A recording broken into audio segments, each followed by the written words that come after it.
राजकीय नेते आहेत, खूप त्यांचा सामान्य नागरिकांवरती प्रभाव पडतो. तर त्यांच्या भाषणातील काही वैशिष्ट्ये त्याबद्दल तुमचे विचारसरणी थोडेसे सांगाल? आता तुम्ही आम्ही अनेकदा अनेक राजकीय नेत्यांच्या सभा प्रत्यक्ष अटेंड नक्कीच. करतो. कधी आपण टीव्हीवर बघतो, कधी काही सभा आपण तर YouTubeला बघत असतो. सोशल मीडियावर आपल्याला काही त्यातले क्लिप्स बघायला मिळतात.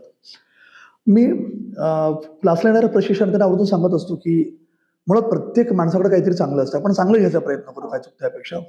आपण जर शरद पवार साहेबांचा जर विचार केला, तर पवार साहेबांच्या भाषणाचं वैशिष्ट्य असं असतं, की कुठलीही सभा असली तर ते त्या सभेमध्ये गल्लीत काय चाललंय ह्याचा सुद्धा एखादा संदर्भ देतात. दिल्लीत काय चाललंय ह्याचाही संदर्भ देतात. त्याचा आंतरराष्ट्रीय स्तरावर काय घडतं याचाही संदर्भ देतात.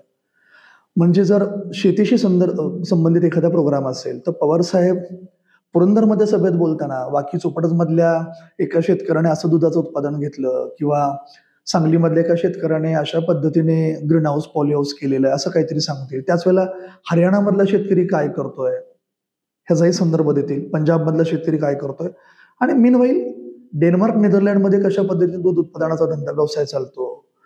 स्वित्झर्लंडमधली शेती कशी आहे फुलांची. मग आता मला असं वाटतं, की ह्याने होतं काय, समोरच्या श्रोत्यांचं प्रबोधन करणारी सुद्धा अशी काही मंडळी असतात, की ज्याच्यामुळे लोकांच्या ज्ञानामध्ये भर पडते.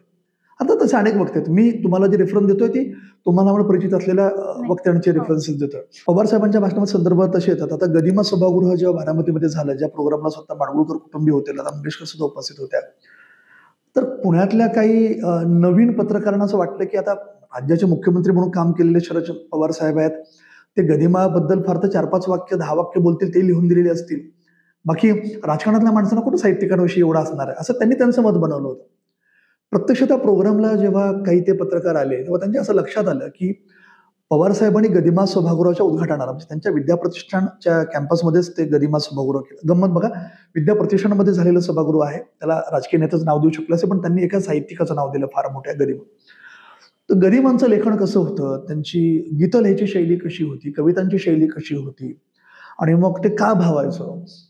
मग अगदी कुठल्या कवितेचा संदर्भ जसं दोन नख्यांची होते सागरात भेट, एक लाट तोडी दोघा पुन्हा नाही गाठ, क्षणिक आहे तेवी बाळा मेळ माणसांचा, पराधीन आहे जगती पुत्र मानवाचा, असे संदर्भ त्यांच्या भाषणात.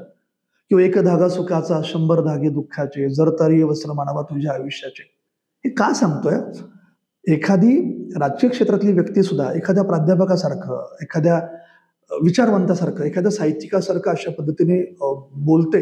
हे जेव्हा काही लोकांनी समोर ऐकलं, पाहिलं, अनुभवलं, तेव्हा त्यांनाही ते विशेष वाटलं, आश्चर्य वाटलं.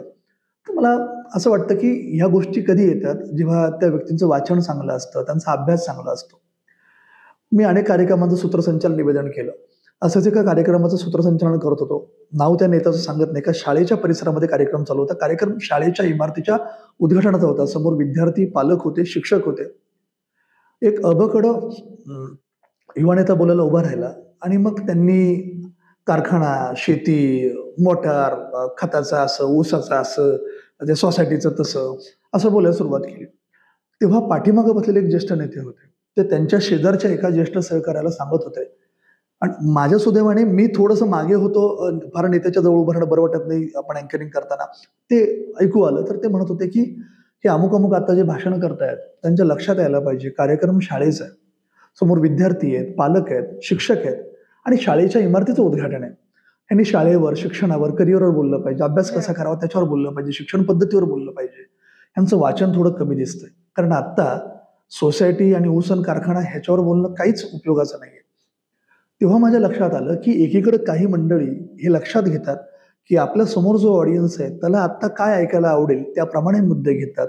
एकीकडे आपण असे काही व्यक्ती बघतो जे त्यावेळेला माईकवर बोलत होते, की ज्याला ऑडियन्स कोण आहे ह्याची काही देणं नाही. त्याला जे सांगायचं तो ठरवून येतो, सांगतो आणि जातो.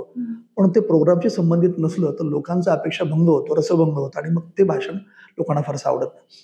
आर.आर.आबांच्या काही कार्यक्रमांचं अँकरिंग करण्याची संधी मिळाली. आर.आर.आबांची अनेक भाषणं ऐकायची संधी मिळाली.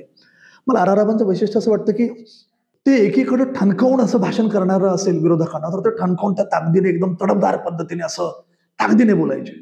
पण त्याच वेळेला एखाद्या सर्वसामान्य जनतेच्या, श्रोत्याच्या काळजाला हात घालणारं काहीतरी सांगायचं, तेव्हा ते तितकाच हळुवारपणे काळजात हात घालाय.